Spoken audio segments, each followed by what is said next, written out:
ನೀವು ಪಂಜುರ್ಲಿ ನೃತ್ಯವನ್ನ ನೀವು ಇಲ್ಲಿ ಮಾಡಿದ್ರಿ, ಹೌದು, ಪಡಿಸಿದ್ರಿ. ಹೌದು. ಸೊ ಅದ್ರ ಬಗ್ಗೆ ತಿಳಿಸ್ಕೊಡೋದಾದ್ರೆ.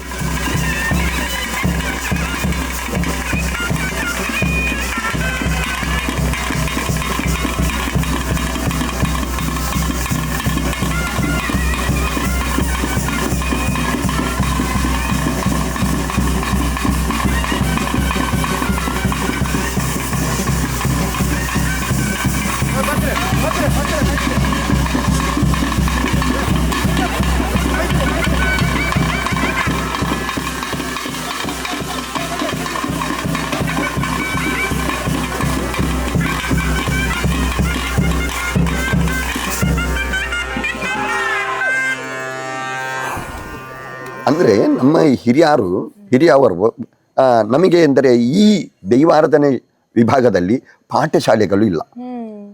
ನಮ್ಮ ಮನೆಯೇ ಪಾಠಶಾಲೆ, ಮೊದಲ ಪಾಠಶಾಲೆ, ತಾಯಿಯೇ ಮೊದಲ ಗುರು. ಆ ಸಂದರ್ಭದಿಂದಾಗಿ ನಮ್ಮ ಹಿರಿಯರು ಕೊಟ್ಟಂತ ನಾವು ದೈವದ ಕಲ್ಲದಲ್ಲಿ ಹೋಗಿ ಅಲ್ಲಿ ಸಂಧಿ ಕಲಿಯೋದು, ನರ್ತನ ಕಲಿಯೋದು, ವೇಷಭೂಷಣ ಕಲಿಯೋದು ಎಲ್ಲ ಆ ದೈವದ ಕಲ್ಲದಲ್ಲಿ, ಮನೆಯಲ್ಲಿ ಮಾಡಲಿಕ್ಕಿಲ್ಲ. ಹಿಂದಿನವರು ಏನು ಮಾಡ್ತಿದ್ರು ಅಂದರೆ ಈ ಸಂಧಿಗಳನ್ನು ಮನೆಯಲ್ಲಿ ಹೇಳ್ತಿದ್ರು. ಆ ನಂತರ ದೈವದ ಕಲದಲ್ಲಿ ಸ್ವಲ್ಪ ಬೆಳವಣಿಗೆ ಬಂದ. ಅಂದರೆ ನಾವು ಸಕಲ ಕಲಾವಿದರು. ಯಾಕೆಂದರೆ ಶಾಲೆಯಲ್ಲಿ ಹೋಗುವಾಗಲೇ ನಾವು ಕೆಲವು ಛದ್ಮವೇಷಗಳನ್ನು, ನಾಟಕಗಳನ್ನು, ಯಕ್ಷಗಾನದಲ್ಲೂ ಕೂಡ ಮಾಡಿದ್ದೇನೆ. ಹಾಗೆ ಒಂದು ಆ ಕಲೆಯ ಅಭಿರುಚಿ ನಮಗೆ ಉಂಟು, ಅಭಿರುಚಿ ಉಂಟು. ತಾಳ ಲಯ ಈ ಸಂದರ್ಭವನ್ನು ಅವಲೋಚಿಸಿಕೊಂಡು ನಾವು ವಿನಿಯೋಗಿಸಿಕೊಂಡು ಹೋಗ್ತೇವೆ. ಆನಂತರ ವರ್ಣಾರ ದೈವ ಅಂದರೆ ಪಂಜುರ್ಲಿಯಲ್ಲಿ ಹಲವಾರು ನಮೂನೆ ಪಂಜುರ್ಲಿಗಳು ಇವೆ. ಅದರಲ್ಲಿ ವರ್ಣಾರ ಪಂಜುರ್ಲಿ ಅದು ಸ್ವಲ್ಪ ಪ್ರಕೋತ್ಪದ ಬರುತ್ತೆ. ಬಲಿಷ್ಠ ದೈವ ಅಂದರೆ ಅದರ ಮೂಲಕಟ್ಟು ಪದ್ಧತಿ ಪಂಜುರ್ಲು ಒಂದೇ. ಅದು ಮೂಲತಃವಾಗಿ ಪ್ರಕಟವಾದದ್ದು ಪಾರಿಂಗಿ ಚಾವಡಿ ಅಂತ ಹೇಳ್ತಾರೆ. ಅಲ್ಲಿ 7 ಮನೆತನದವರು ಇರ್ತಾರೆ. ಪಾರಿಂಗಿ ಬೋಡು, ನೇರಂಗಿ ಬೋಡು, ಉಮ್ಮಂದ ಬೋಡು, ವರ್ನಾರ ಬೋಡು, ಕೊಕ್ಕಲ ಬೋಡು, ಕೋರ್ಯಾಲ ಬೋಡು, ಮಾಲಾಡಿ ಬೋಡು, ಮಚ್ಚಣಂದ ಬೋಡು ಅಂತ ನಮ್ಮ ಹಿರಿಯರಂತ ಹೇಳಿದ್ದಾರೆ. ಆ 7 ಬೋಡಿನವರು ಒಂದು ಕಾಲದಲ್ಲಿ ಅವರಿಗೆ ಸ್ವಲ್ಪ ತುಂಬ ಆಸ್ತಿ ಇತ್ತು, ಗದ್ದೆ ಇತ್ತು. ಆ ಗದ್ದೆಯನ್ನು ಉಳುಮೆ ಮಾಡಲು ಅವರಿಗೆ ವ್ಯವಸ್ಥೆ ಇರಲಿಲ್ಲ, ಕೋಣ ಇರಲಿಲ್ಲ. ಆಗ ಆ ಬಲ್ಲಾಳರು ಹೇಳ್ತಾರೆ, ನಮಗೆ ಈ ರೀತಿಯ ಒಂದು ಗದ್ದೆಯನ್ನು ಉಳುಮೆ ಮಾಡುವಂಥ ಕೋಣ ಇಲ್ಲ, ಅದನ್ನು ತರಬೇಕು, ಎಲ್ಲಿ ಸಿಗ್ತೆ ಅಂತ ಹೇಳುವಾಗ ಅದಕ್ಕೆ ಬಂಗಾಡಿ ಸೀಮೆಯಲ್ಲಿ ಒಂದು ಬಂಚೆಟ್ಟಿ ತಿಮಾರ್ ಅಂತ ಒಂದು ಜಾಗ ಉಂಟು. ಅಲ್ಲಿ ಕೋಣಗಳ ವ್ಯಾಪಾರ ಇತ್ತು. ತುಳುನಾಡಿನಲ್ಲಿ 2 ಜಾಗದಲ್ಲಿ ಆಗ್ತಿತ್ತು ಕೋಣಗಳ ವ್ಯಾಪಾರ.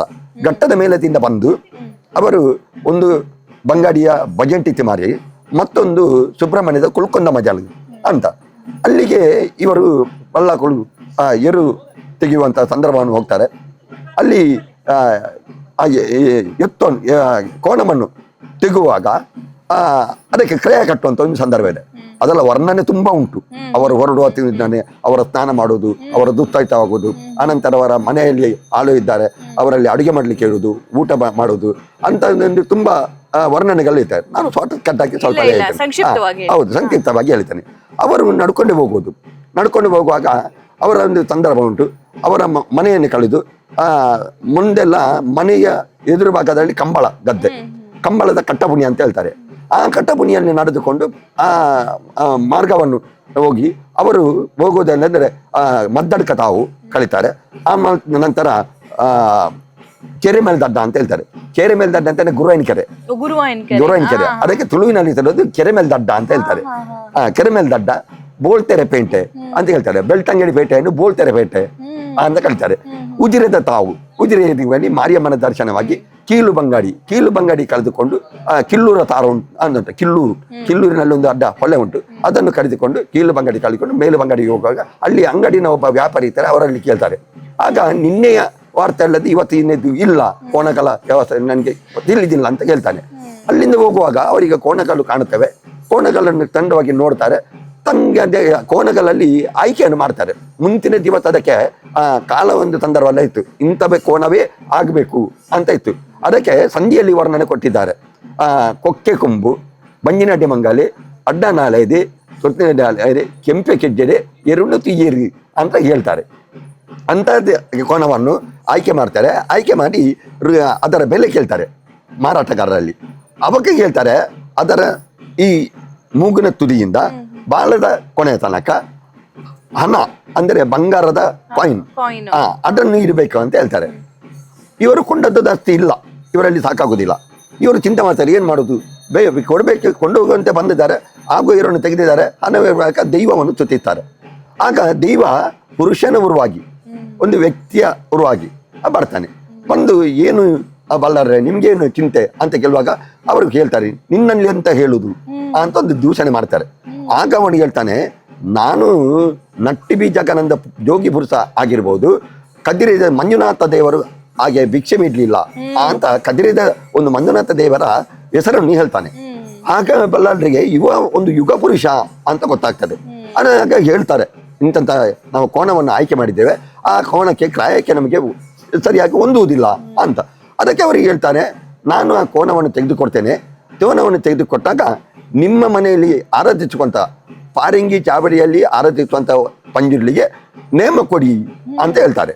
ಅದು ಹೇಗೆ ನೀವು ಹೋಗಿ ಅಂದ್ರೆ ಬಲರಾಮ ಅಂದ್ರೆ ನೇಮ ಕೊಡೋದು ಅಂದ್ರೆ ನೇಮ ಅಂತೇಳಿ ನಾವು ಕೋಳ ಅಂತ ಶಬ್ದ ಗ್ರಾಮ್ಯ ಭಾಷೆ. ಈ ಕೋಳ ಅಂತ ಶಬ್ದ ನಮ್ಮ ತುಳುನಾಡಿನಲ್ಲಿ ಬಂದದ್ದಲ್ಲ, ಅದು ಉತ್ತರ ಭಾಗದಲ್ಲಿ ಉಡುಪಿ ಆ ವಿಭಾಗದಿಂದ ಬಂದದ್ದು. ಇಲ್ಲಿ ಯಾವ ದೈವಕ್ಕೂ ನಡುವುದು ನೇಮವೇ. ಹಾಗೆ ಕೋಳ ಅಂತ ಶಬ್ದ ಹೇಳಲಿಕ್ಕಿಲ್ಲ. ಯಾಕೆಂದ್ರೆ ಆ ಕೋಳ ಅಂತ ಶಬ್ದ ಎರಡಕ್ಕೆ ಮಾತ್ರ ನಮ್ಮ ನಾವು ತಿಳಿದಂತ ಪ್ರಕಾರ ಎರಡು ಮಾತ್ರ ಕೋಳ.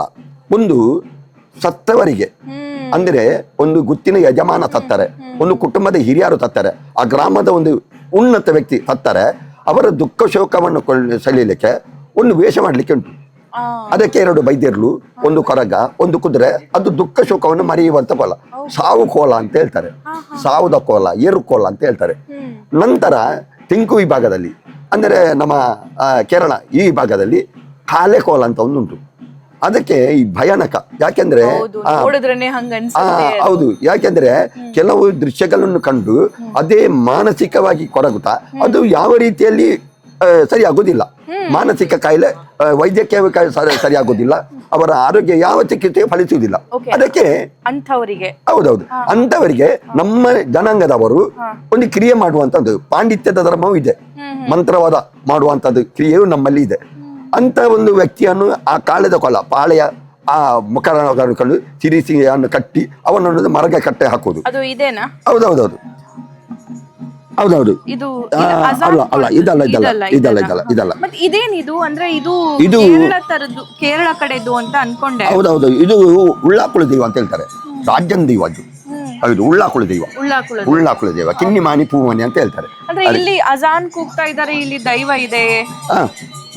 ಅಗಾನ್ಕತ್ತ ಹೌದೌದು.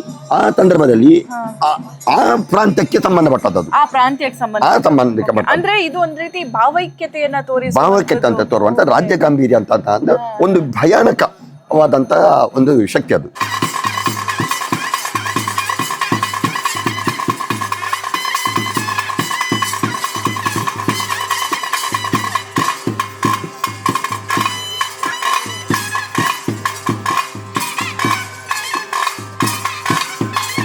ಅಲ್ಲಿ ಅದನ್ನು ಮಾಡಿ ಅದರ ಆ ಕ್ರಿಯೆಯನ್ನು ಮಾಡಿ ಅವನ ಶಾರೀರಿಕದ ಆ ಯಾವುದು ಅಂಟು ಉಂಟ ಆ ರೋಗ ರುಜಿನ ಅದು ಸರಿಯಾಗಿ ಹೋಗ್ತದೆ. ಅವನು ಮಾನಸಿಕವಾಗಿ ಸರಿಯಾಗ್ತಾನೆ. ಆ ವಿಕಾರವಾಗಿ ರೂಪವನ್ನು ಕಂಡು ಯಾವುದಕ್ಕೆ ಭಯವನ್ನು ಪಟ್ಟಿದ್ದಾನೋ ಆ ಭಯ ಸದೃಶವಾಗಿ ನಿಂತಾಗ ಇವನ ಭಯ ಓಡಿ ಹೋಗ್ತದೆ. ಒಂದೊಂದು ಕಾಯಿಲೆಗೆ ಅಥವಾ ಒಂದೊಂದು ಸಮಸ್ಯೆಗೆ ಒಂದೊಂದು ತರಹದ ನೇಮ ಇದೆ. ಕೋಳ ಅಂತ ಅದಕ್ಕೆ ಹೇಳುದು. ದೈವಗಳಿಗೆ ಆಗುವುದು ನೇಮವೇ. ಬಲಿ ಇಟ್ಟು ಮೇಲೆ ಅದಕ್ಕೆ ಬಳ್ಳೋಲಿ ಅಂತ ಹೇಳ್ತಾರೆ. ಬಳ್ಳೋಲಿ ಅಂದ್ರೆ ಪೂರ್ವಾರ್ಜಿತವಾಗಿ ಈಗ ದೇವಸ್ಥಾನದಲ್ಲಿ ಕೊಡಿಯಿರುವುದು ಹಾಗೆ ಅಂತ ಹೇಳ್ತಾರೆ. ಅಲ್ಲ, ಮೂಲತಃವಾಗಿ ಬಳ್ಳೋಲಿ ಕಟ್ಟುವುದು ಒಂದು ತೆಂಗಿನ ಕಾಯಿಗೆ ಅದಕ್ಕೆ ಎಲೆ ಅಡಿಕೆ ಕಟ್ಟಿ ತೆಂಗಿನ ಸಿರಿಯನ್ನೇ ಅಲ್ಲಿ ಉಪಯೋಗವಂತ ವಸ್ತುವನ್ನೇ ಮೇಲೆ ಕಟ್ತಾರೆ. ಅದಕ್ಕೆ ಬಳ್ಳೋಲಿ ಅಂತ ಹೇಳ್ತಾರೆ. ಯಾಕೆಂದ್ರೆ ತುಳುನಾಡಿನಲ್ಲಿ ಭಾರಿ ಪ್ರಧಾನವಾದಂಥ ಶಕ್ತಿ ಅಂದ್ರೆ ಭೂಮಿ ತೂಕನ ದೈವ ರಕ್ತೇಶ್ವರಿ ಅಂತ ಹೇಳ್ತಾರೆ. ಈ ರಕ್ತೇಶ್ವರಿಯನ್ನು ಆರಾಧಿಸಿಕೊಂಡು ಬಂದವರು ಬಾಳೋಲಿ ಅಂತ ದೈವ ವ್ಯಕ್ತಿ. ಬಳಂಗಾಯಿಯವರು ಬಾಳೋಲಿ ಅಂತ ವ್ಯಕ್ತಿ ಇದ್ದಾರೆ. ಅವರ ಮನೆತನದವರು ಆರಾಧಿಕೊಂಡು ತುಳುನಾಡಿನಲ್ಲಿ ಆರಾಧಿಸಿಕೊಂತ ಗುರುಸ್ಥಾನಕ್ಕೆ ಕೊಡುವಂತ ಮರ್ಯಾದೆ ಅದು. ಅಂದರೆ ಅಲ್ಲಿ ಉಪಯೋಗವಂತಂದ ಒಂದು ತೆಂಗಿನಕಾಯಿ, ಎಲೆ ಅಡಿಕೆ, ತಿರಿ ಇದನ್ನು ಕಟ್ಟಿ ಬಾಲೋಲಿ ಕಟ್ತಾರೆ. ಈ ಬಾಲೋಲಿ ಕಟ್ಟಿ ಕೆಳಗೆ ಬಲಿಯನ್ನಿಟ್ಟಂತ ದೈವಗಳಿಗೆ ನೇಮವೇ, ನೇಮ. ಅವಕ್ಕೂ ಕೋಲ ಆಗುದಿಲ್ಲ ಅಂತ ನಮ್ಮ ಒಂದು ತಾತ್ಪರ್ಯ. ವರ್ತಾದಿ ಬಣ್ಣ ವರ್ತಾದಿ ಬೋದು ಕಾಲಾದಿ ಬಣ್ಣ ಕಾಲಾದಿ ಕಟ್ಟು ವರ್ತಾದು ಉತ್ಸವ ನಿನ್ನ ಸಂಸಾರದ ಕುಳು ಕೂಡು ಕುಟುಂಬ ವಂಚಿಕ ದಂತಿಗೆ ಪಾವಪಡಿಸಲವಾದ ರಡ್ಡನ ಕಾಲದ ಸೇವೆಯನ್ನು ಮುಖಮೂರ್ತಿ ಇದು ಇತ್ಯಾದಿ ಕೇಂದ್ರ ಸೇವೆಯನ್ನು ಅನೇಕ ತರತಿ ಚಿಕ್ಕಮಿತ್ತನ ಮಾರುಮಪ್ಪ ಕೊಡಲ ಮಿತ್ತು ಸ್ವಾಮಿಯನ್ನು ಚಿತ್ತನ್ನು ಮತ್ತಲ್ಲ ತೀರ್ಥಭೂಮಿ ತಾನ ಆದ್ರ ಮತ್ತಲ್ಲ ಮೂಜಿ ಗ್ರಾಮೋಡು ವಿಷ್ಣುಮೂರ್ತಿ ದೇವನ ಚಿತ್ತನ್ನು ಮತ್ತಲ್ಲ ಅರ್ಥ ಪ್ರಧಾನಿ ಬಂಟೇನ ಚಿತ್ತನ್ನು ಮತ್ತಲ್ಲ ಅರ್ಜುನೋಡು ನಾಗದೇವನ ಚಿತ್ತನ್ನು ಮತ್ತಲ್ಲ ಸ್ವಾಮಿ ಕಟ್ಟಮಡ ಚಿತ್ತನ್ನು ಮತ್ತ ಅಪ್ಪಮ್ಮನ ಚಿತ್ತನ್ನು ಮತ್ತಲ್ಲ ಗ್ರಾಮದ ಅಧಿಕಾರ ಮತ್ತಲ್ಲ ಪಕಲ್ಬಿಟ್ಟು ಗುಲಿಗಳ ಚಿತ್ತನ್ನು ಮತ್ತಲ್ಲ ಕುಟುಂಬದ ಅಧಿಕಾರ ಮತ್ತ ಧರ್ಮದೇವತನ ಚಿತ್ತನ್ನು ಮತ್ತಲ್ಲ ಹಿರಿಯಾಕಲ ಪಾರಿವಾರನ ಒಡಿಯಾಕಲ ಮಾತು ಮತ್ತಲ್ಲ ಕೊಂಡೆಡಿ ಕೊರತೆತ್ತನ ಪೇರಡ ಸರಿಕೆ ಮತ್ತು ಕೂಡಿ ರಾಜ ಮಗನ ಕಾರನ್ನು ಸಾರವನ್ನು ಕೂಡು ಕುಟುಂಬ ಭಕ್ತರಿಗೆ ಸತ್ಯರ ಬಲೆದು ತೋಲ ತರ್ಮಾರವಾಗಿ ವರ್ಣಾರ ನಿಲ್ಲಿಸ್ತಾ ಇಲ್ಲ. ಎಲ್ಲಿ ಸರಿ ಎಲ್ಲಿ ತಪ್ಪಂತ ನಾನು ವಿಮರ್ಶಕಲ್ಲ. ಅಂದ್ರೆ ನೀವೆಲ್ಲ ಹೇಗೆ ಅನುಸರಿಸ್ಕೊಂಡು ಬಂದಿದ್ದೀರೋ ಆ ರೀತಿಯಾಗಿ ಅದು ಸರಿ ಇದ್ದಿತ್ತು ಸರಿ ಅಂತ ನಾನು ಎಲ್ಲಿಗೆ ಒಪ್ಪುವುದಿಲ್ಲ. ನಮ್ಮ ನಾಡಿನಲ್ಲಿ ಹೀಗೆ ಹಾಗೆ ಅಂತೂ ಈ ವರ್ಣಾರ ದೈವವನ್ನು ಅದಕ್ಕೆ ಎರುವನ್ನು ಕೋಣವನ್ನು ತೆಗೆದುಕೊಂಡು ಬರ್ತಾರೆ. ಅಲ್ಲಿ ಒಂದು ಕಟ್ಟೆ ಸಿಗ್ತದೆ, ಹಲಸಿನ ಕಟ್ಟೆಯಲ್ಲಿ ಅವರು ಕೂತ್ಕೊಳ್ತಾರೆ. ಆಗ ಅವರಿಗೆ ಹಲಸಿನ ಹಣ್ಣು ಪರಿಮಳ ಬರ್ತದೆ. ಈ ಪರಿಮಳ ಬಂದಾಗ ಅಲ್ಲಿ ಒಬ್ಬ ವ್ಯಕ್ತಿ ಇರ್ತಾರೆ, ಅವರನ್ನು ಹೋಗಿ ಕೆಲಸದ ಅಲ್ಲಿ ಹೋಗಿ ಹಲಸಿನ ಹಣ್ಣು ತೆಗಿ ಅಂತ ಹೇಳ್ತಾರೆ ಮಧ್ಯಾಹ್ನದ ಹೊತ್ತು. ಆಗ ಅವನಿಗೆ ಹೋಗ್ತೇನೆ ಅಲ್ಲಿ ಒಂದು ಕಾರಣಿಕ ನೆಲೆಗ್ತದೆ. ಯಾಕೆಂದರೆ ಅಲ್ಲಿ ಪೂರ್ವಜರು ಕಟ್ಟೋರಿ ಅಂತ ಕಟ್ತಾರೆ. ಕಟ್ಟೋರಿ ಅಂದರೆ ದೈವದ ಪ್ರಸಾದವನ್ನು ಕಟ್ಟುವುದು. ಆ ದೈವದ ಪ್ರಸಾದವನ್ನು ನೋಡ್ತಾನೆ ಇವ. ನೋಡುವಾಗ ಈ ಹಣ್ಣನ್ನು ತೆಗಿಲಿಕ್ಕಾಗೋದಿಲ್ಲ, ದೈವದ ಪ್ರಸಾದ ಕಟ್ಟೋರಿ ಕಟ್ಟಿದ್ದಾರೆ ಅಂತ ಹೇಳ್ತಾರೆ. ಆಗ ಬಲ್ಲಾರು ಹೇಳ್ತಾರೆ ಅದಕ್ಕೂ ಎಂಥದ್ದು ಕಾಯಿ ಹಣ್ಣಿಗೆ ಮಾತ್ರ, ಹಣ್ಣಾದ ಹಣ್ಣಿಗೆ ಇಲ್ಲ ಅಂತ ಹೇಳ್ತಾರೆ. ಅದಕ್ಕೆ ಆ ಹಣ್ಣನ್ನು ತೆಗಿತಾರೆ, ಅದರ ಜನತನ್ನು ತಿನ್ನುತ್ತಾರೆ. ಅದರ ಯಾವುದು ಪುಲ್ಲು ರಚೆ ಅಂತ ಹೇಳ್ತಾರೆ. ಅದನ್ನು ತ್ಯಾಜ್ಯವನ್ನು ಈ ಕೋಣಗಲ್ಲಿ ಹಾಕ್ತಾರೆ. ಕೋಣಗಲ್ಲಿ ಆಗುವಾಗ ಅದು ಏನೋ ಒಂದು ದಿಗ್ಭ್ರಮೆ ಆಗ್ತದೆ, ಅದು ಹಿಡಿತಕ್ಕೆ ಸಿಗುವುದಿಲ್ಲ. ನಮ್ಮ ತುಳುವಿನಲ್ಲಿ ಕಾರ್ಯೆತ್ತಿನಿರಲು ಕಬಳಿಯಾಯಿ, ಕಬಳೆತ್ತಿನಲ್ಲಿ ಕಾರ್ಯಾಯಿ ಅಂತ ಒಂದು ಶುದ್ಧ ಮಂಕ ಮರಲೆ ಕಟ್ಟಿ ಇರಲು ಅಂತ ಹೇಳ್ತಾರೆ. ಅದನ್ನು ಇದೇನು ಈಗಾದದ್ದು ಅಂತ ಕೇಳುವಾಗ ಅದು ಮಧ್ಯಾಹ್ನದ ಹೊತ್ತು ಬಿಸಿಲಿನ ಗಾಢ, ಆ ಬಿಸಿಲಿನ ಗಾಢಕ್ಕೆ ಹಾಗೆ ಆಗಿರ್ಬೋದು ಅಂತ ಕೇಳ್ಕೊಂಡು ಆ ಕೋಣವನ್ನು ಬಾಮಿಸಿ ಈ ಪಾರಿಂಗಿ ಚಾವಡಿಗೆ ತರ್ತಾರೆ. ತಂದು ಅವರು ಹೊಸತ್ತು ಅದಕ್ಕೆ ಬರಗೆ ಕೊಟ್ಟೆಯನ್ನು ಕಟ್ತಾರೆ. ಆ ಹೊಸ ಕೊಟ್ಟೆಯಲ್ಲಿ ಅದನ್ನು ಕಟ್ಟಿ ಅದಕ್ಕೆ ಅಕ್ಕಚ್ಚು ಹುಲ್ಲು ಇದನ್ನು ಹಾಕುವಾಗ ಇವರಿಗೆ ಆ ಬಲ್ಲಾಳರಿಗೆ ಅವರಿಗೆ ಭೋಜನದ ವ್ಯವಸ್ಥೆ ಅಂದರೆ ಸೂರ್ಯದ ಅಸ್ತದ ನಂತರ ಇಲ್ಲ, ಸೂರ್ಯ ಉದಯದ ಮೊದಲೇ ಆಗಬೇಕು. ಸೂರ್ಯ ಅಸ್ತಕ್ಕೆ ಆಗಿ ಅವರ ಅನ್ನದಾನ ಅನ್ನಾಜನ ಯಾವುದು ಮುಟ್ಲಿಕ್ಕಿಲ್ಲ. ಅವರು ಪೋಸ ಕರಿಪಾರೆ ಅಂದರೆ ಪೋಸ ಅಂದರೆ ಅವರ ಭೋಜನವನ್ನು ಮಾಡ್ಲಿಕ್ಕೆ ಹೋಗ್ತಾರೆ. ಆಗ ಈ ಕೋಣಗಳು ಮಾಯ ಆಗ್ತದೆ, ಮಾಯ ಆಗ್ತದೆ. ನೋಡ್ಲಿಕ್ಕೆ ಬರ್ತಾರೆ, ಪಾರಿಂಗಿ ಚವಡಿಗೆ ಕೋಣ ತಂದಿದ್ದಾರೆ, ಊರಿನವರೆಲ್ಲ ಏನು ಗೊತ್ತಿನವರು ಬರ್ತಾರೆ, ಕೋಣಗಲ್ಲಿ ಇರುವುದಿಲ್ಲ. ಅದನ್ನು ಹುಡುಕುತ್ತಾರೆ, ಎಲ್ಲಿ ಹೋಗೋದಿಲ್ಲ. ಹೋದ ಅದರ ಗುರುತು ಅಂದರೆ ಪದ್ಯಪಾಡು, ಪೋಯಿನ ಪದ್ಯಪಾಡಿದ್ದಿ ಬರ್ತನ ಕುಲಪಾಡಿದ್ದಿ ಅಂತ ಹೇಳ್ತಾರೆ, ವರ್ಣನೆ ಹಾಗೆ ಅಂದರೆ ಯಾವುದೇ ಸುಳಿವಿಲ್ಲ ಅಂತ. ಆಗ ಏನು ನೋಡುವಾಗ ಇದನ್ನು ಆಗ ಪ್ರಶ್ನೆ ಚಿಂತನೆ ಮಾಡೋದು. ಪ್ರಶ್ನೆ ಚಿಂತನೆ ಮಾಡುವಾಗ ಯಾರು ಇದ್ದಾರೆ ಅಂತ ಬಂಗಡಿಯಲ್ಲಿದ್ದಾನೆ ಮಟ್ಟಿ ಬೀರು ಬಲ್ಯ ಅಂತ ಅವರನ್ನು ಕರೀತಾರೆ. ಅವರಿಗೆ ಬೇಕಾದಂಥ ಆವ್ಯಕ್ತಿಯನ್ನು ಕೊಡ್ತಾರೆ, ಪ್ರಶ್ನೆ ಚಿಂತನೆ ಮಾಡ್ತಾರೆ. ಪ್ರಶ್ನೆ ಚಿಂತನೆ ಮಾಡುವಾಗ ಅವರು ಹೇಳ್ತಾರೆ ಮೊದಲಿನಿಂದ ನೀವು ಏನು ತಪ್ಪಿದ್ದೀರಿ. ಆಗ ಇನ್ನು ಕೋಣವನ್ನು ತರುವಾಗ ಅಲ್ಲೊಂದು ವ್ಯಕ್ತಿಗೆ ಹೇಳಿದ್ದಾನೆ, ಆ ದೈವಕ್ಕೆ ನೇಮ ಕೊಡಬೇಕಂತ ಹೇಳಿದ್ದಾನೆ ಅಂತ. ಅದನ್ನು ಕೊಡದೇ ಇರುವುದೇ ತಪ್ಪು ಅಂತ ಹೇಳ್ತಾನೆ. ಹಾಗಾದರೆ ನೇಮ ಕೊಡುವುದಾದರೆ ಅದಕ್ಕೆ ಸಾಹಿತಿ ಆಗಬೇಕಲ್ಲ, ಅದನ್ನು ಚಿಂತನೆ ನೀವು ಹೇಳಬೇಕು ಅಂತ ಹೇಳ್ತಾರೆ.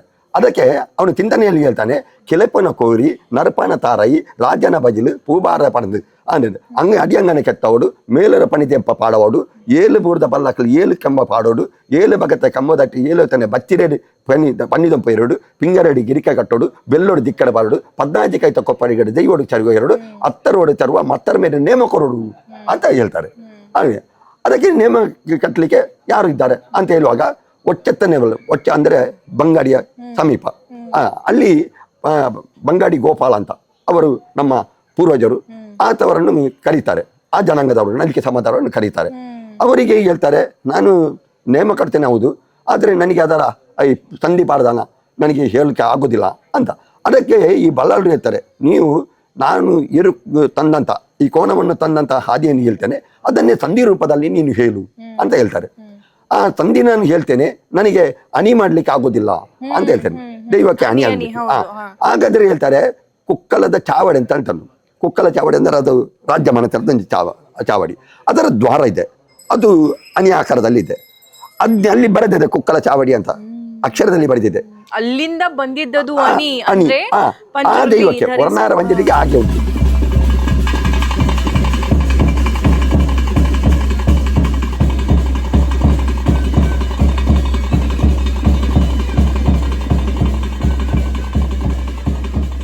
ಬೇರೆ ದೈವಗಳಿಗೆ ಬೇರೆ ಬೇರೆ ಉಂಟು.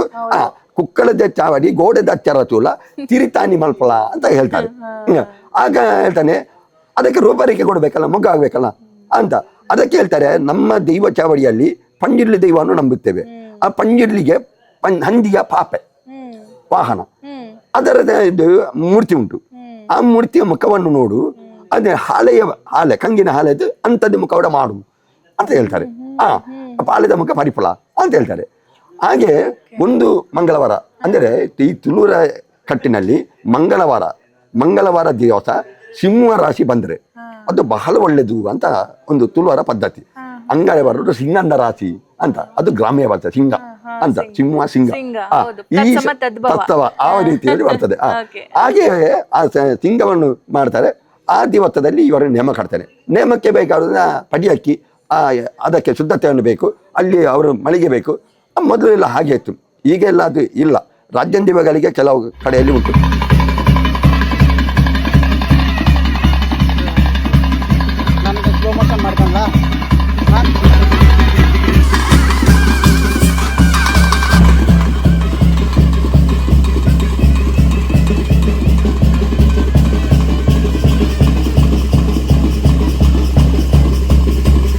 ಪಡಿಯಕ್ಕೆ ಆದ ಮೇಲೆ ಈ ಕಟ್ಟುವವನು ಅಲ್ಲಿ ಚಾಕರಿ ವರ್ಗದವರು ಬೇರೆಯವರ ಮನೆಯಲ್ಲಿ ಹೋಗಿ ತಿನ್ಲಿಕ್ಕೆ ಇಲ್ಲ, ಅಲ್ಲಿಯೇ ಅವರು ನಿಲ್ಬೇಕು. ಇದು ಹಸಿ ತೆಂಗಿನ ಮಡಲಿನಲ್ಲಿ ಮಲಗಬೇಕು. ಅವರು ಯಾವುದೇ ಮಿತ ಆಹಾರವನ್ನು ತೆಗೆದು, ಯಾಕೆಂದ್ರೆ ಅವರ ಶರೀರವನ್ನು ಕಂಟ್ರೋಲ್ ಮಾಡಬೇಕು. ಕಂಟ್ರೋಲ್ ಮಾಡಬೇಕು ಇವತ್ತಿನ ದಿನಕ್ಕೆ. ದಿನಚರಿ ನಾವು ತಿನ್ನುವಾಗ ಯಾಕೆ ನಾವು ಫಲಾರವೇ ಯಾಕೆ ಮಾಡಬೇಕು ಅಂದ್ರೆ ನಾವು ಫುಡ್ ಕಂಟ್ರೋಲ್ ಮಾಡಬೇಕು. ಇಲ್ಲದ್ರೆ ಇಡೀ ಶರೀರಕ್ಕೆ 48 ಕಟ್ಟಾಗ್ತೇವೆ. ಅದು ಒಂದು ಕಟ್ಟ ಇಟ್ಟಿದ್ರೆ ಆಗೋದಿಲ್ಲ, ದೈವ ಅದು ಪೂರ್ಣ ಆಗೋದಿಲ್ಲ. ಹಾಗಾದ್ರೆ ಕಟ್ಟಬೇಕು, ಅದನ್ನು ನಾವು ಸಹಿಸ್ಕೊಳ್ಬೇಕು. ದೈವ ಶಕ್ತಿ ಇದ್ರೂ ಶರೀರ ನಮ್ದು ಕಟ್ ಹಾಕ್ತಿವಿ ಅಂದ್ರೆ ಕಂಟ್ರೋಲ್ ಮಾಡ್ಬೇಕು. ಈಗ 48 ಕಟ್ಟ ಆಭರಣ ಕಟ್ಟಬೇಕು, ತಲೆಯಿಂದ ಅಡಿಯಿಂದ ಮುಡಿವರೆಗೆ ಅಂತ ಮುಡಿ ಅಂದ್ರೆ ಕೂದಲು ಇಲ್ಲಿವರೆಗೆ ಕಟ್ಟುವುದು, ದೈವ ಕಟ್ಟುವುದು ಅಂತ ಹೇಳ್ತಾರೆ. ಆ 48 ಕಟ್ಟವನ್ನು ಹಾಕ್ಲಿಕ್ಕೆ ಉಂಟು.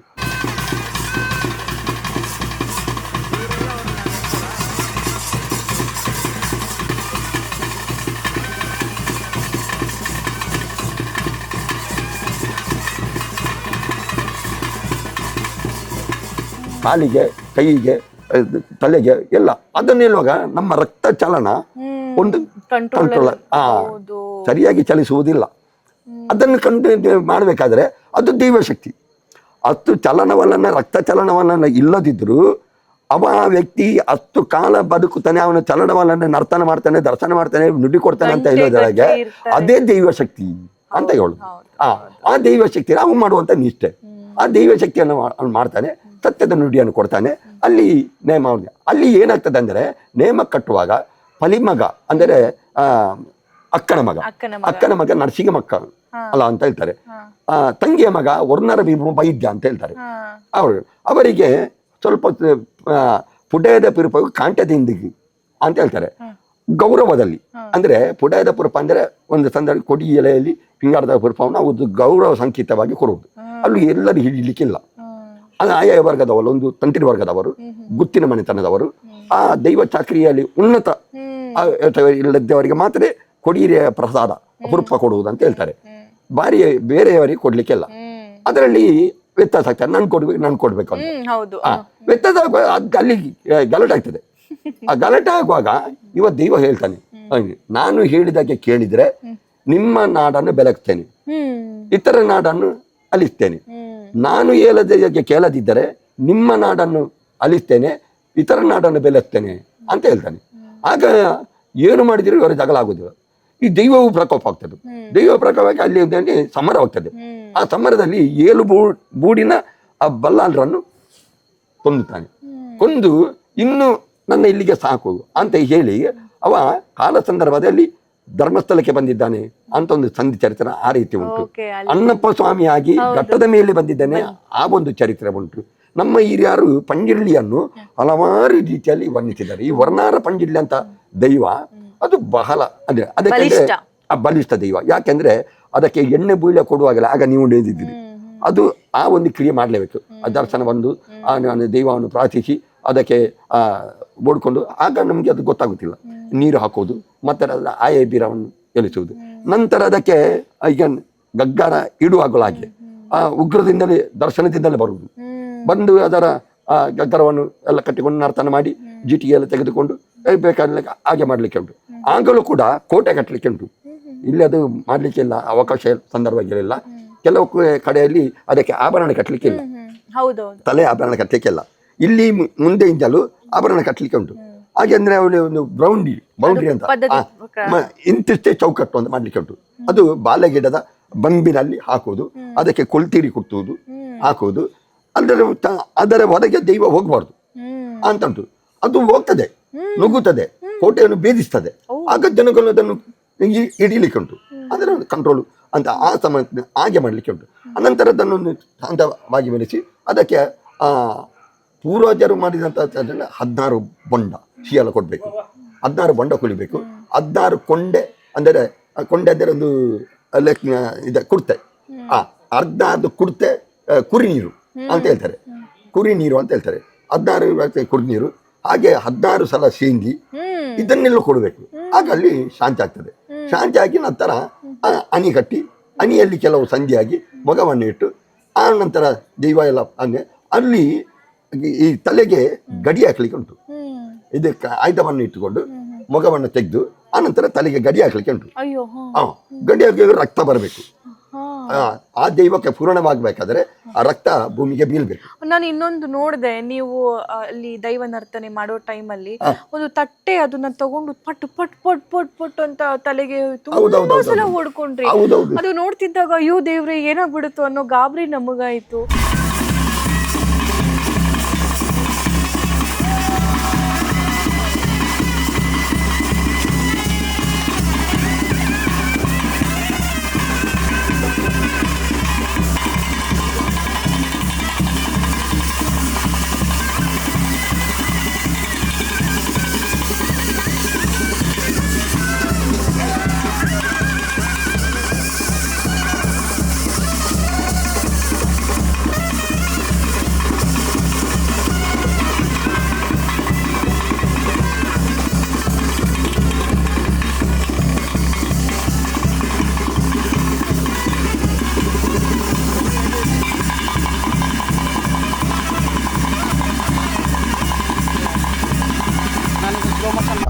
ಏನದು? ಹೌದೌದು, ಯಾಕೆಂದ್ರೆ ಸಿಕ್ಕಿದ್ದನ್ನು ಹೊಡ್ಕೊಳ್ಳುವುದು. ಆಗ ಕೊಡುವುದಂತಂದ್ರೆ ಅದಕ್ಕೆ ಎಣ್ಣೆ ಬುಳ್ಳೆ ಕೊಡುವುದು ಅಂತ ಹೇಳ್ತಾರೆ. ಆ ಎಣ್ಣೆ ಬುಳ್ಳೆ ಕೊಡುವಾಗ ಆ ಪೂರ್ವಜರು ಹಾಗೆ ಮಾಡ್ತಿದ್ರು. ಮೊದಲೆಲ್ಲ ಕಂಚಿನ ಬಟ್ಟಲು, ಈಗೆಲ್ಲ ನಮಗೆ ಅನುಕೂಲವಾದಕ್ಕೆ ಅಂದ್ರೆ ನಾವು ಕೂಡ ಒಂದು ಆರೋಗ್ಯದ ಸ್ಥಿತಿಯಲ್ಲಿ ಆ ಕ್ರಿಯೆ ಮಾಡಬೇಕು. ಆದ್ರೂ ನಮ್ಮ ಶರೀರಕ್ಕೆ ಮತ್ತೆ ಹಾನಿ ಆಗಬಾರ್ದು. ನಾಳೆಯೂ ನಾವು ಜೀವನ ತೆಗಿಬೇಕಲ್ಲ, ದೈವ ಕೆಲಸ ಮಾಡಬೇಕಲ್ಲ. ಈಗ ಹಾಗೆ ಉಂಟು, ಮೊದಲಿನ ಹಾಗೆ ಅಲ್ಲ.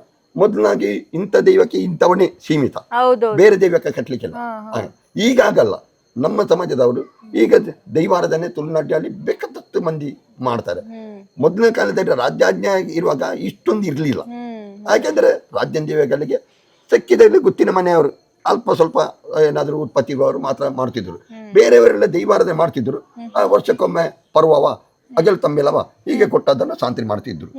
ಈಗೆಲ್ಲ ಹೇಗೆಲ್ಲ ಎಲ್ಲರೂ ಈಗ ಸಮಾಜ ಅವರವರ ಭೂಮಿ ಉಳಿದವನ್ನೇ ಭೂಮಿಯ ಒಡೆಯ ಹೇಗೆ ಬಂತ.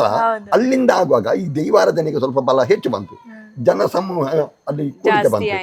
ಕೌಟುಂಬಿಕ ಆರಾಧನೆ ಆಯ್ತು. ಮೊದಲೆಲ್ಲ ಮನೆ ಮನೆಯಲ್ಲಿ ದೈವಗಳಿದ್ವು. ಈಗ ಹಾಗೆಲ್ಲ ಅದನ್ನು ಮೂಲವನ್ನು ಮಾಡಿಕೊಡ್ತಾರೆ. ನಾಗನ ಮೂಲ ಅದು ಪ್ರಕೃತಿ. ಆ ಪ್ರಕೃತಿಗೂ ನಮ್ಗೆ ಸಂಬಂಧ ಉಂಟು. ನಾವು ಕೃಷಿಕರು. ಆ ಪ್ರಕೃತಿ ಆರಾಧನೆಯೇ ನಾಗಾರಾಧನೆ. ಅದನ್ನು ಯಾಕೆಂದ್ರೆ ಈ ನಾಗಾರಾಧನೆ ಯಾಕೆ ಮಾಡ್ತಾರೆ ಅಂದ್ರೆ ಮೊದಲೆಲ್ಲ ದೇವರನ್ನು ಬಹಳ ನಂಬುತ್ತಿದ್ರು. ಆ ದೇವರಲ್ಲಿ ನಂಬಿಕೆ ಇರುವಾಗ ಕೆಲವು ಕಷ್ಟಕರ ಮನೆ ಬಲು ಈ ಜನರ ಒಂದು ಆತಂಕವು ಹೆಚ್ಚಾಗ್ತಾ ಹೋಗ್ತದೆ. ಆಗ ಆತಂಕ ಹೋಗ್ತೇನೆ ಪ್ರಶ್ನೆ ಅದು ಯಾಕೆ ಇದು ಯಾಕೆ ಅಂತ ಪ್ರಶ್ನೆ ಈಗ ಕೇಳುವಾಗೆ ಚಿಕ್ಕ ಮಕ್ಕಳು ಕೂಡ ಹಾಗೆ ಅದು ಯಾಕೆ ಅವ್ರು ಮಾಡೋದು, ಇದು ಯಾಕೆ ಹಿಂಗೆ ಮಾಡೋದು ಅಂತ. ಆಗ ಸಂದರ್ಭದಲ್ಲಿ ಅವರು ಈ ದೇವರನ್ನು ಅಂದ್ರೆ ದೈವಾರಾಧನೆ ಮುಖ್ಯಂತರವಾದ ದೈವಗಳಲ್ಲಿ ಕೆಲವು ಪ್ರಶ್ನೆ ಕೇಳುವುದು ದೇವರನ್ನ, ಆನಂತರ ಅದಕ್ಕೂ ಭಯ ಪಡುವುದಿಲ್ಲ, ಒಗ್ಗಟ್ಟಾಗುವುದಿಲ್ಲ. ಅದಕ್ಕೇನು ವಿಷಜಂತುನಲ್ಲಿ ಜನಗಳು ಪಕ್ಕಾ ಆಹ್ವಾನ ಆಗ್ತಾರೆ. ಎಲ್ಲಿಯಾದ್ರೂ ಕಚ್ಚಿ ಬಿಡ್ತಾರೆ, ಏನಾದರೂ ದೋಷ ಬಂದರೆ ಚರ್ಮ ರೋಗದಲ್ಲಿ ಬಂದು ಬರ್ತದೆ. ಅದು ಯಾಕೆ ಅಂದರೆ ಈ ಪ್ರಕೃತಿ ಮಣ್ಣು ವಿಷವಾದಾಗ ಅದರಲ್ಲಿ ತಿನ್ನುವಂಥ ಫಲವತ್ತುಗಳು ಅದು ವಿಷಮಯ ಆಗ್ತದೆ. ಅದನ್ನೇ ತನ್ನಿಂತಾನೆ ಚರ್ಮ ರೋಗಗಳಲ್ಲಿ ಬರ್ತಾರೆ. ಅದು ಸರಿಯಾಗಬೇಕಾದ್ರೆ ಏನು, ಅದರಲ್ಲಿ ಹರಿದಾಡುವಂತ ಅಂದರೆ ನೀರಿನ ಒಂದು ಮೂಲ, ನೀರು ಹೇಗೆ ಸಂಚರಿಸುವುದು ಅದೇ ರೀತಿಯಲ್ಲಿ ಹಾವು ಸಂಚರಿಸುವುದು. ಅಲ್ಲಿ ಪಂಚಭೌತಿಕವಾದ ಪ್ರಕೃತಿ ಅಂತ ಹೇಳ್ತಾರೆ, ವಾಯು, ಅಗ್ನಿ, ಜಲ, ನೆಲ, ಹೀಗೆ ಇದನ್ನೆಲ್ಲ ಆರಾಧಿಸುವಂತ ಒಂದು ಸಂದರ್ಭ. ಅದರಲ್ಲಿ ಪಂಚಶಕ್ತಿಗಳು ಕೂಡ ಇದಕ್ಕೆ ಆಯ್ಕೆ ಮಾಡಿಕೊಟ್ಟಿದ್ದಾರೆ.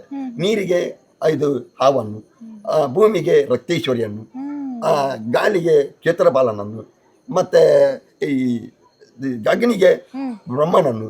ಹೀಗೆ ಪಂಚಶಕ್ತಿ ಆಗಲಿ, ಬ್ರಹ್ಮ ಅಂದರೆ ಪಂಚಶಕ್ತಿ, ನಾಗ, ಬ್ರಹ್ಮ, ರಕ್ತೇಶ್ವರಿ, ಕ್ಷೇತ್ರಪಾಲ, ನಂದಿಗೋಣ, ಹೀಗೆಲ್ಲ ಆರಾಧನೆ ಮಾಡಿ ಇದು ಪ್ರಕೃತಿ ಆರಾಧನೆ. ಅದೀಗ ಕುಟುಂಬವನ್ನು ಒಗ್ಗಟ್ಟಿಸುವಂತ ಒಂದು ಸಂದರ್ಭ.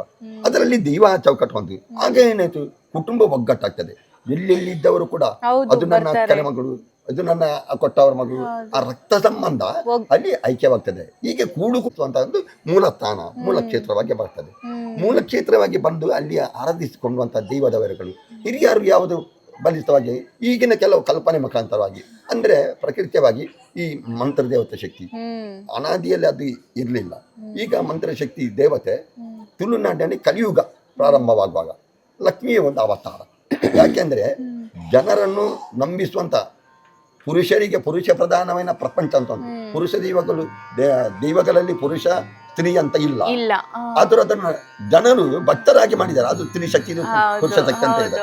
ಯಾಕೆಂದ್ರೆ ಆ ವಿಷನೇಂದ್ರ ಕೇಂದ್ರಗಳು ಇಲ್ಲ ಅವುಗಳಿಗೆ. ಅವುಗಳು ಸರ್ವಸಾಮಾನ್ಯ ಅಂದ್ರೆ ದೇವರಂತೆ ದೈವಗಳು. ಅದನ್ನು ಏನ್ ಮಾಡ್ತಾರೆ, ಅದು ಸ್ತ್ರೀ ಶಕ್ತಿ, ಇದು ಪುರುಷ ಶಕ್ತಿ ಈ ವಿಭಾಗದಲ್ಲಿ. ಯಾಕೆಂದ್ರೆ ನಮ್ಮಲ್ಲಿ ದೇವರು ಕೂಡ ಆಗಲ್ಲ, ಸಂಸಾರಿ. ಹಾಗೆ ದೈವಗಳನ್ನು ಹಾಗೆ ಮಾಡುವಂತ ಉಂಟು. ಯಾಕೆಂದ್ರೆ ಅಲ್ಲಿ ನಾವು ತಿಳಿಬೇಕಾದಂತೆ ಅಲ್ಲಿ ಗಂಡು ಬೇರೆ ಹೆಣ್ಣು ಬೇರೆ ಅಂತ ಇಲ್ಲ. ಅದು ಪ್ರಕೃತಿಯಲ್ಲಿ ಒಂದೇ. ತಾಯಿಯೇ ಮೊದಲ ಸ್ಥಾನ. ತಾಯಿ ಆಗ್ಬೇಕಾದ್ರೆ ಪುರುಷ ಶಕ್ತಿ ಬೇಕು. ಆ ತೃತೀಯ ಎರಡು ವಿಭಾಗವನ್ನು ಒಳಕೊಂಡು ಆ ಶಕ್ತಿ ಈ ಶಕ್ತಿಯನ್ನು ಆರಾಧಿಕೊಂಡು ಬರುವಂತ ನಮ್ಮ ಹಿನ್ನೆಲೆ. ತುಂಬಾ ಚೆನ್ನಾಗಿ ಹೇಳಿದ್ರಿ.